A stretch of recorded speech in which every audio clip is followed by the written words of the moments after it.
Thank, thank you, Wendy. Thank you so much. That was too much, and I'm not that humble because I actually do have a who I am page. Thank you so much, Wendy. I love you, and I'm a daughter of teachers.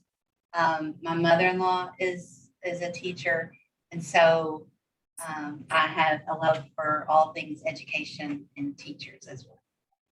I hope today that I convey some of the variations in children and why some people need art more than others and why everybody needs art from a medical standpoint.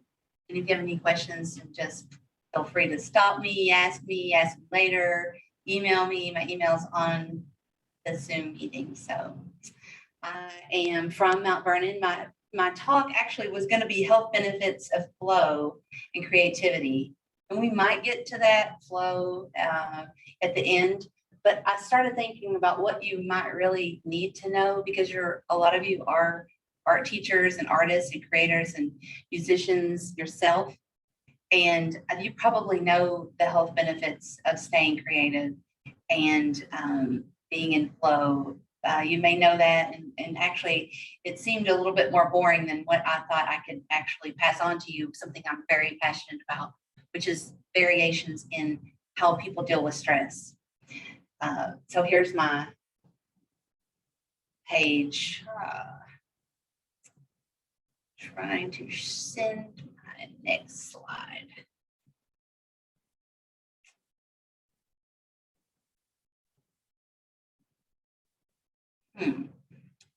Let's see. Meeting is being recorded.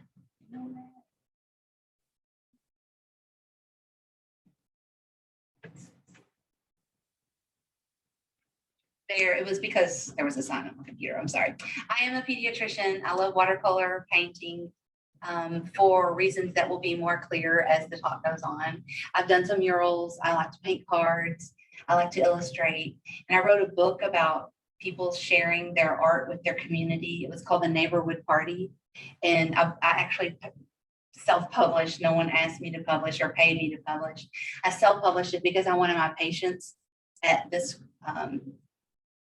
Christmas festival where arts and goods are sold. I wanted my patients to be able to pick up a $10 piece of my art and take it home. And I am a mother, which gives me some other credibility. I want to talk briefly about a review, what you probably remember from physiology or anatomy class, and that is stress reaction. There's two stress reaction systems in your body that function very well to keep us safe when we're in danger. And sometimes that goes awry, like other body systems. So if there's a stressor, like a bear in the woods or someone knocking on your door late at night, your subconscious mind sees it, hears it, the message immediately. Your amygdala, one of the primitive parts of your brain, kind of processes it, and immediately, before you can even think that you heard a knock, sends a message to your hypothalamus, another part of your brain, which is the command center, which sends two responses out. One is fight or flight, which you hear about a lot. One is the hypothalamic pituitary axis, which is cortisol, stress hormone. So they're both reacted by a stressor. Fight or flight comes from the hormone epinephrine, which is also the hormone that you get if you have a peanut and you have a peanut allergy. So it increases your blood pressure, increases your heart rate, you feel sweaty, your eyes are dilated, you're on alert, you're ready to run if there's danger, or ready to survive if you're allergic to peanuts. The other system is the corticotropin adrenal axis that is activated and releases cortisol into your body. Both of these happen before you know you saw a bear. It's subconscious, the primitive brain, and it's automatic. So cortisol is great. It's good, it's bad, it's ugly. It depends on where you are with cortisol. Cortisol is really beneficial. Our bodies need it. If we are in a car wreck, if we're losing blood, if we're sick with the flu, your body sends out a normal amount of cortisol to make you healthier. It stimulates your immune system to fight off the flu. It increases your blood pressure and heart rate so that you don't die of shock from the car wreck. It's a very important hormone. And if you don't have this, you can see by the light bulb, you have Addison's disease, usually an autoimmune disorder, but can be from other causes, iatrogenic, like if you get steroids too much, or there are other reasons that you can have Addison's, but it's usually autoimmune disease. And that is a disease that's, absence of cortisol or a lack of a good response of cortisol to stressors. And those people are really, really sick. And if they get the flu, they have to get extra steroids that we give them. Or if they're in a car wreck and they have Addison's, we have to give them extra steroids so that they can have a healthy stress response. The problem is when you have chronic stress or chronically high cortisol levels. And we know, from the news and from every outlet of information that medical diseases are caused by and exacerbated by stress. Obesity, aging, asthma, strokes, diabetes, hypertension, heart disease, cancer, Alzheimer's are all definitely linked to stress levels and high circulating cortisol levels.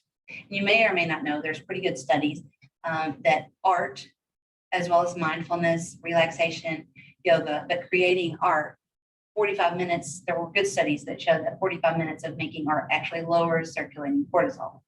We know that. We've known that for eons, that getting into the zone or the flow, or having periods of mindfulness to create, relax us. And we know that clinically, we know our symptoms are better, but we also know it through research.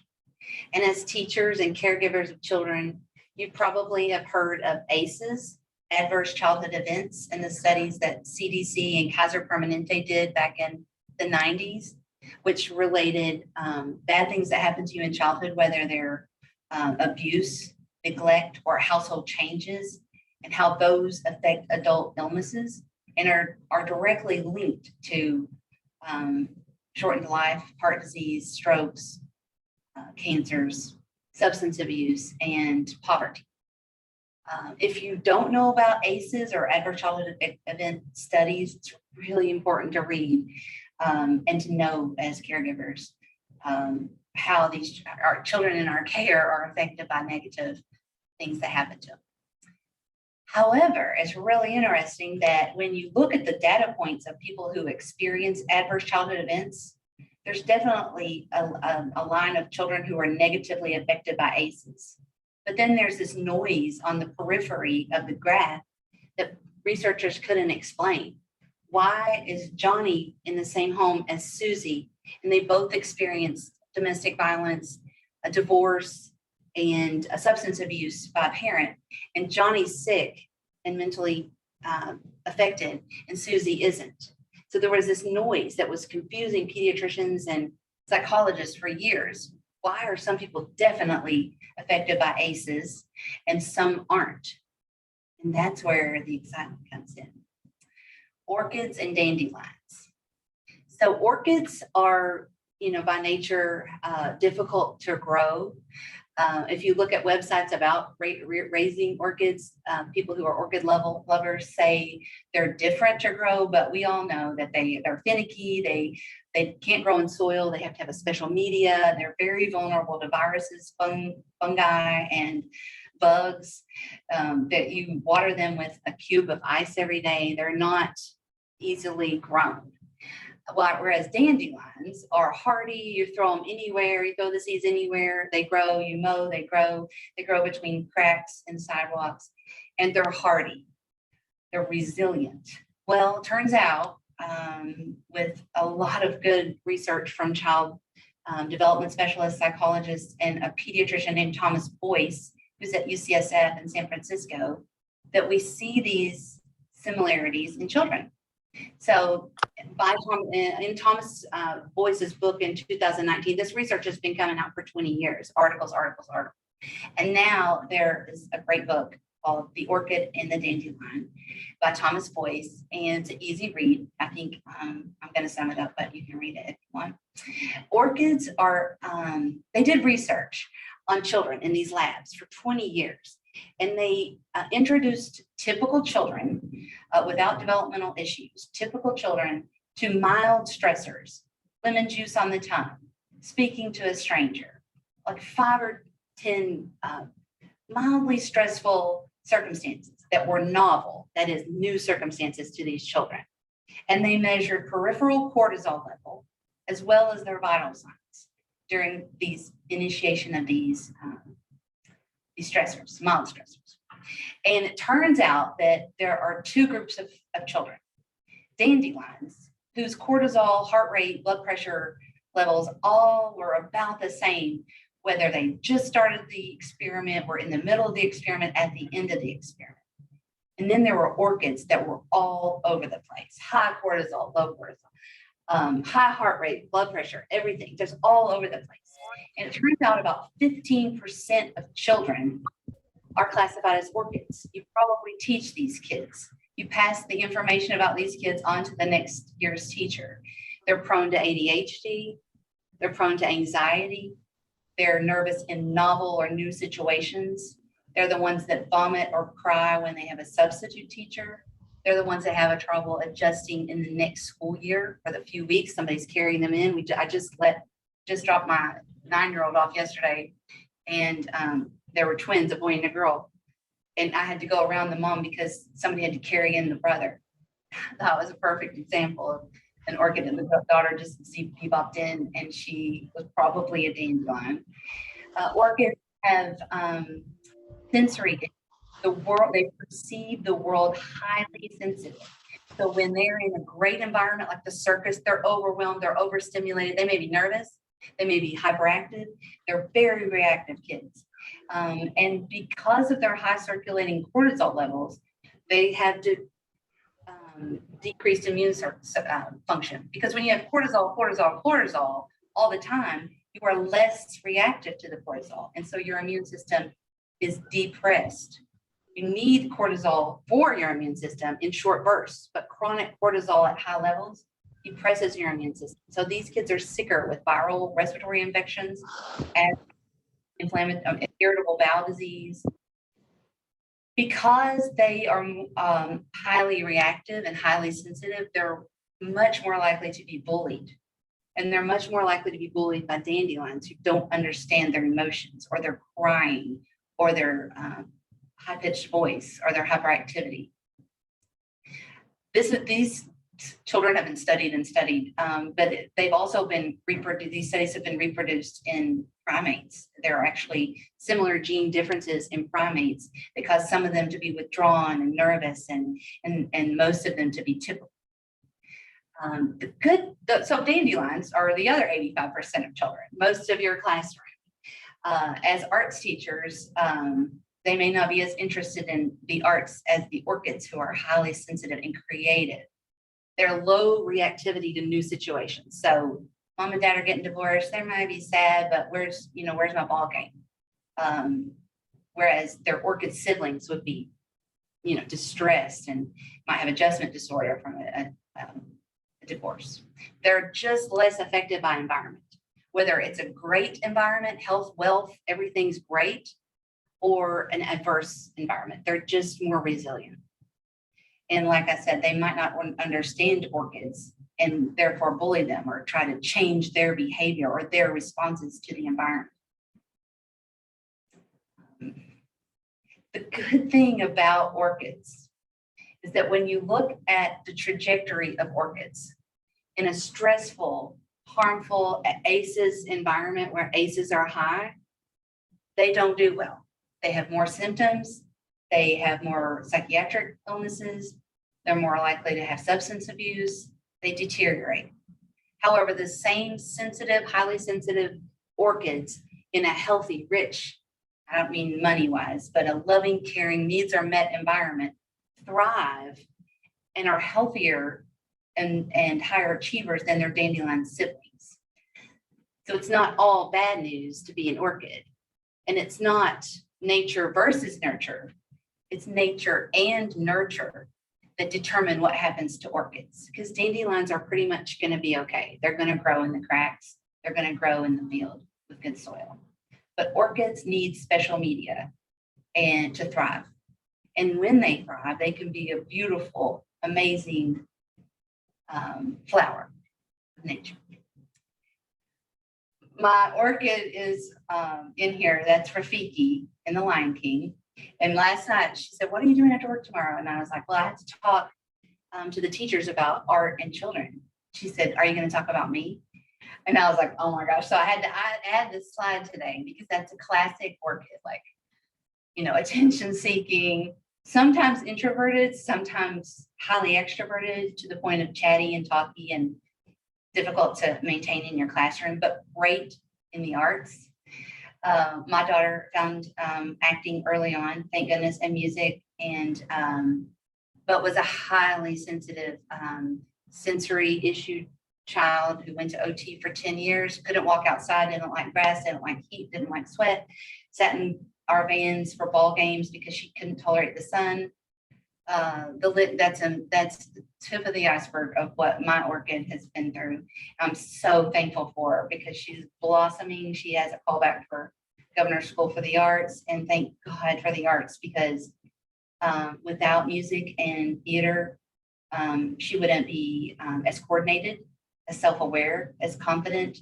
And so that's my orchid. On the right is my dandelion, who looks that way in almost every picture at our house. She's unaffected by teachers. She's unaffected by the weather. She's unaffected by adverse events. She likes to travel. She eats everything. She's just less sensitive to the world and her environment. I want to tell you one more thing about theater kids.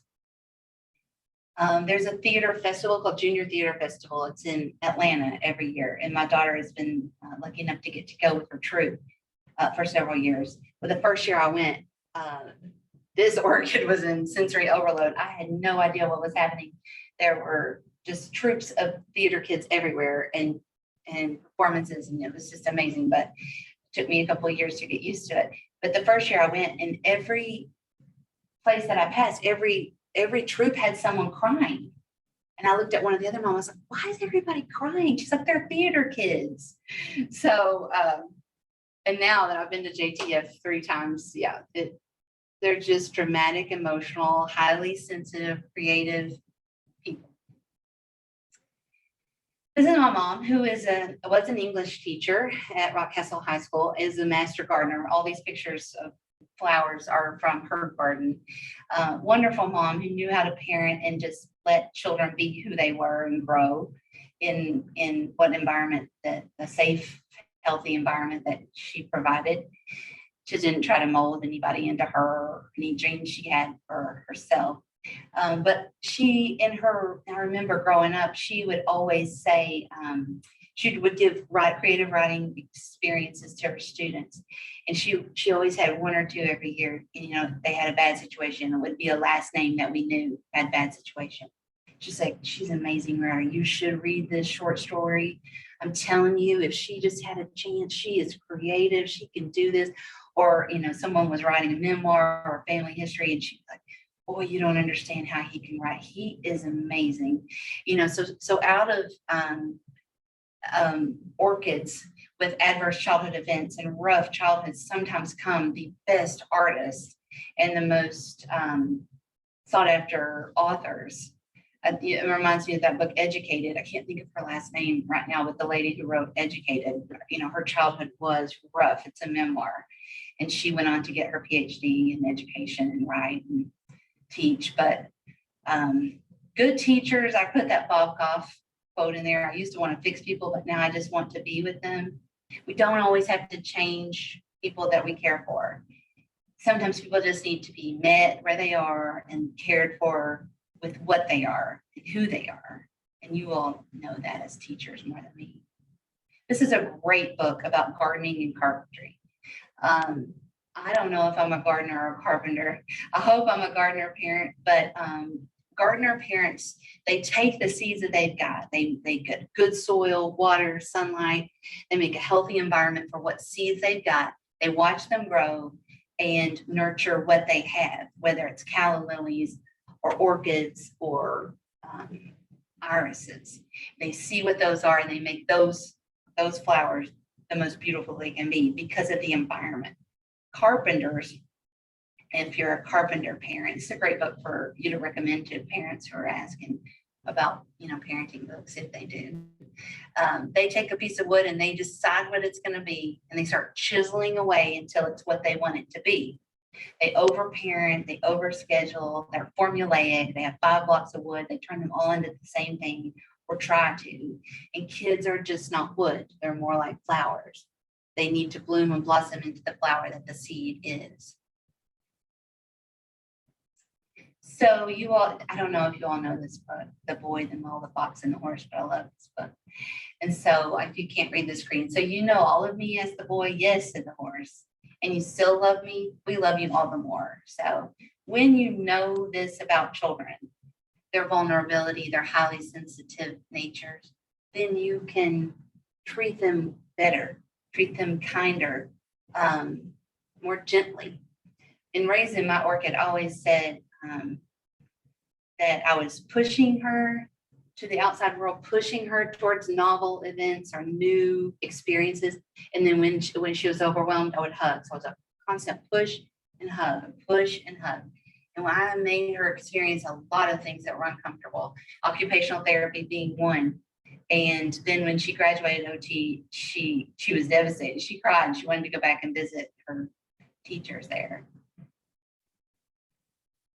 So I have a book list here, but I want to come back to it because I didn't know how long my talk was going to last. But I want to talk to you about a few more things that have impacted my life as a teacher, as a doctor, and as an artist, and as a human. And The Artist's Way is one of those books. This is the 25th edition here. That's the book that I have. The Artist's Way has been around since probably the late 70s, but Julia Cameron was an artist who came up with this. And The Artist's Way is a workbook that talks about 2 main things. One is morning pages. I'm suggesting this for you all as teachers in 2022, coming out of COVID, as art teachers, as educators.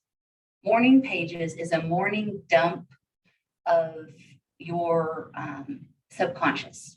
So you wake up, you've awakened from sleep, you have all these things on your mind, and the goal is in 3 pages to fill out not a creative writing piece, not a piece that anyone will ever read or should read.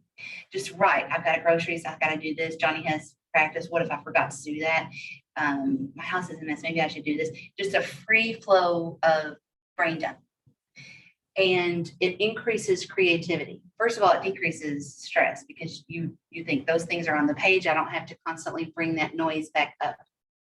And it also increases creativity in a highly, highly wonderful way.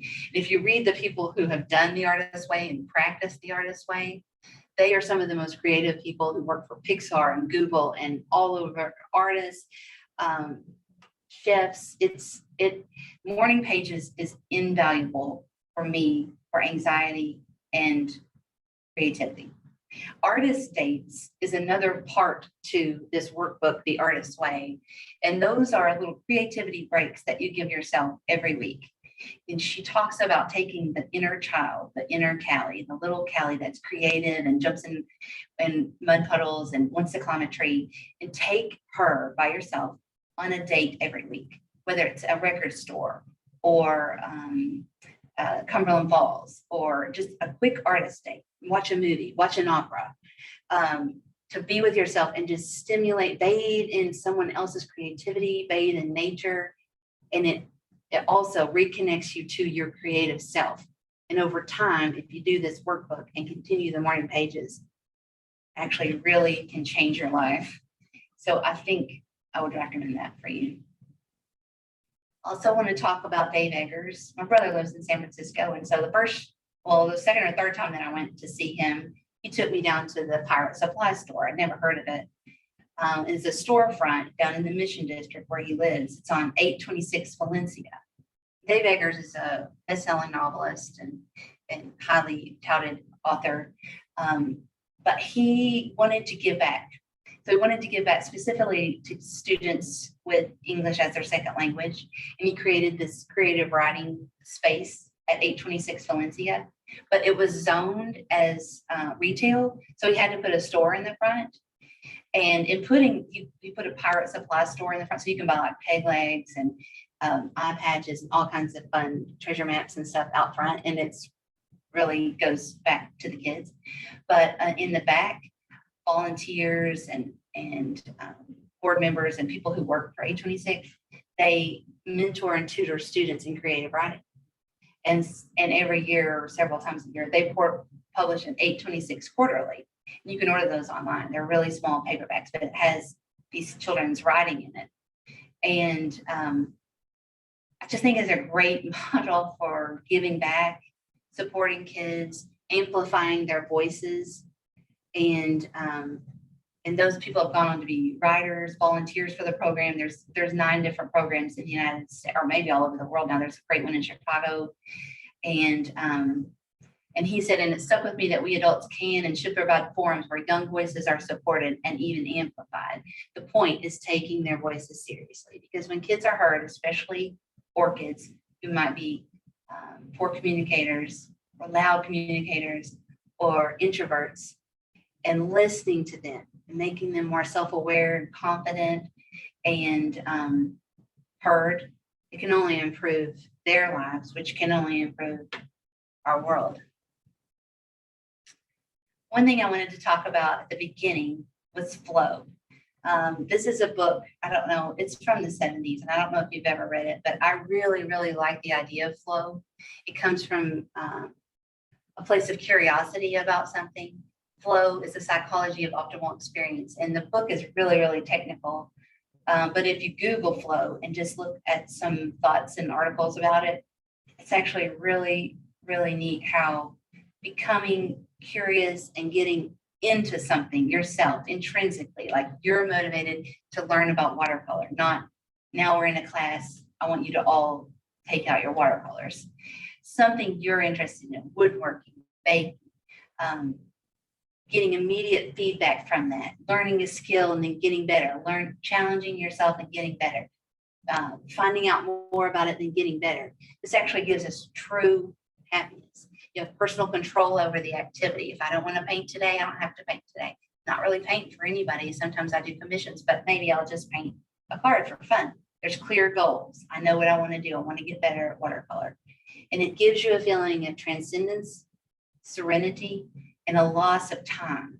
When you're in a state of flow, which you probably know about or have heard about or hear people talk about flow, there's a loss of self-consciousness. There's no longer ego. I don't care what anybody thinks about this particular painting. This feels good. I want to see these colors mix. I want to see if I can do it better trying this. And kids are very good at flow if we allow them to be. If we just allow them to play, out in the mud and in puddles, tree climb, kids easily get motivated and slip into flow, which gives them happiness, unless we overschedule them or hand them screens, which you can't get into flow. It's child directed and it's intrinsically motivated. They are not told, go play, go build a fort. They want to build a fort. And so it's easier for kids to get into flow.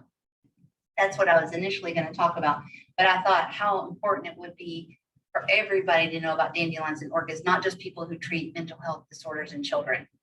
I think it'll help you recognize those people in your classrooms or your children or yourself. So I always tell patients who are having a hard time with mental health that this is my philosophy, and it's not Katie's or any school or Rockcastle Hospital, but we're created to be creators. We're made in our creator's image, whoever the divine is for you. We're made to create. When we create, we tap into a part of ourselves that gives us joy. And that doesn't have to be arts. It can be creating a family, creating a ball team, creating a room, designing a room, creating a meal for someone to enjoy. We are made to create. And we are also made to interact with creation, which is nature, the outdoors, people, animals that we care for, So if your joy bucket, this is what I tell patients, if your joy bucket is empty and you feel sad and lonely and stressed, then find an activity that either helps you create, teaches you how to create, or encourages you to create, or interact with nature, people, and animals, because these things are given to us to give us joy. I'm open for questions.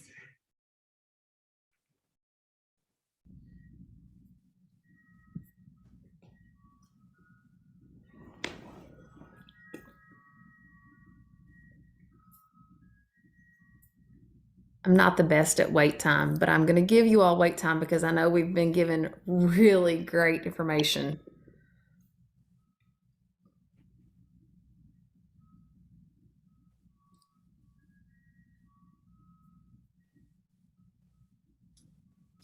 I don't have a question, but I just want to give an example of something in my lesson that I did. I did it today, but I've also done it a couple weeks ago.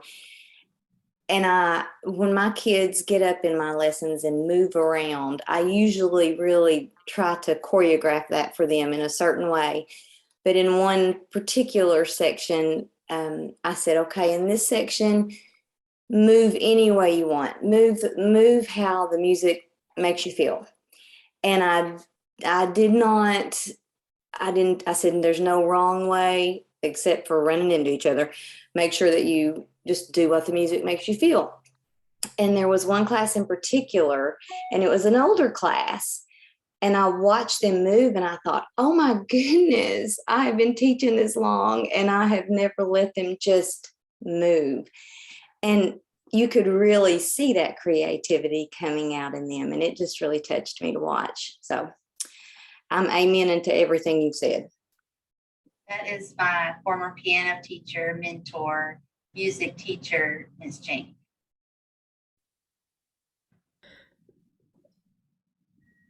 And I'm looking at the chat for you, Dr. Callie. One of the things, because I can't. Yeah, one of the things that we do in this grant, and I will just kind of say this to everyone, on our invoice, you do have a choice for a book study. And as different experts come into our view and they recommend books, I'm kind of making that list for us, and then we will I will let you all vote on, hey, this is the book that we'd all as a group like to order. KEDC purchases that book for you all, and then we'll do like a Google online book study. And someone said, will Artist Way be a choice for the book study? Absolutely. We will put that on the Google form. So kind of remember, and what I may do in the order or in the Google form is I will say Artist Way as recommended by Dr. Callie Shaffer. That way it kind of reminds you, oh yes, that's that book that Dr. Callie Shaffer recommended. I really wanted to do that one. And then there will be other books that, I will also kind of bring to your forefront so that you say, oh, that's the one I want to vote for. Shalita said, I don't have a question either, but I did want to share that my mother would have been high on the ACEs. My dad wouldn't have been quite so high, but he did. Mom died. Oh, yeah, this has hit home. I think that that's something, keeping in light, the ACEs. And then Dr. Callie and I were talking before, and she said, how many, and just you all chime in, how many of you were familiar with orchids and dandelions before? Is that new? Was that a completely new concept to you all? You'd never heard of that? Because we had talked about, I was like, oh yeah, you might want to hit new concept, new. Okay. And does that kind of thinking, that mindset, now that Dr. Callie has brought that, you totally see it. You see it in your classrooms. You can even see students that you're like, absolutely, that is my orchid in my classroom. That is my dandelion. And now I will put this, I will email this out to you all as well, but I took a screenshot of the just even the characteristics, those markers of orchids and dandelions. Some of you, I know what you'll do. You'll go back and you'll start researching orchids and dandelions, which is exactly what we want. Because look at how many of you said absolutely new concept. Yeah, you can see it. In your students. And that's what we want. All of these trainings are that you can go back and easily, absolutely implement that into it clicked with you, Sarah? Absolutely. Another chat, I'm losing it.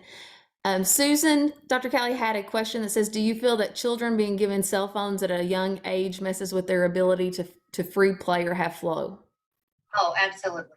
And I'm guilty. I mean, but absolutely, it limits free play. It also limits connection to creativity because there's no boredom. You have to have a certain amount of boredom to begin to create. And so if there's no boredom, it's all spoon fed and fast fed to you, then it's a limit of creativity. Now, I told you that my brother lives in San Francisco, but I just got back from a trip there, and all of the people whose children go to his daughter's school, he doesn't work at Google, but they all work at Google. And it's just that part of San Francisco, and none of them have cell phones. They don't allow their children to have cell phones because they know things that we don't know about programs, the neuro addictiveness of the programs, and they're all creators. They want their kids to stay creative and be creative and explore the world. And what I tell my patients who are depressed, I mean, all my patients have cell phones, but what I tell them who are depressed is if your phone isn't giving you those things that connect you to creation, if you're looking up on Pinterest how to make a cake, or you want to learn about pottery, or you want to watch somebody paint a watercolor, that's different than scrolling through social media that is not filling up any kind of joy bucket. But if you're looking on your map to see how to get to Appalachian trails and you want to hike, the phone is beneficial for connecting us to people and creation. But if you're using it in large amounts for any other thing, then it's taking out of your joy. Absolutely. We have an art hang down in Mount Vernon. The art center here was actually started by my sister. It's a small town, but so on Friday nights we have one Friday night a month. One of the high school asked if we would just have an open studio for some of her students who had troubles and were creative. And I was like, yeah, that sounds like my jam. So we started that on one Friday night a month. And the first few times the kids came, there's all kinds of kids, different types, varieties. And they were like, thought I was going to lead them in something, but we just put out the media. I brought Play-Doh last week, molded clay that dries, and they got paper, they got canvases, and they not everybody has those things at home. And I think that's a big motivator for some of the people who come is that they actually don't have art supplies at home. And we just all kind of do our thing and look at each other and compliment, and I paint, and it's so fun. But the free play is what I'm saying. The free pick it up and try it is very valuable for kids' development and learn, so they can learn what works, what doesn't work, and what they like. So, long answer for a short question. No, very good. I think someone, maybe it was Miss Robin, that said, this was so needed. I think this session was so needed. I think it was so informative. And I think that it just helps all of us as educators. We're constantly learning new ways to reach and to, adapt, our pedagogy side of how we can address, students in a way, that loving way to say, oh, someone said this clicks. It all makes sense now. And having your medical background and expertise, it really does help kind of coincide and commingle with what we're doing in the classroom. So thank you, Dr. Callie. I told you all you would love her. I am putting our session evaluation in the chat. Please feel free to stay on, ask any questions, but I'm like you all, I definitely, if that's not a book that we vote on, that's a book that I personally will want to get as well, because that's right up my alley as well. Trying to find a creative side to each of us and to grow. That's awesome. I was taking notes furiously. So thank you, Dr. Callie. We appreciate it. My email's on there if you have any questions or you want to talk or paint. Hey, Dr. Callie, you do have a comment here. Wendy, you can read it or I can. It's from Rachel. Just say, I love your orchid, and we will find out more and more how we're alike every day. She is the best to have in class and an awesome, good person. You're a great gardening mom and person too. Thank you for this. Yeah. So I love you, family, and I'm not perfect. for sure in the parenting realm, I have made mistakes and code slept and tried to chisel some. But I thank you for that. I'm thankful for my orchid because she's taught me a lot. She's wonderful. All of your kiddos are wonderful. So wonderful.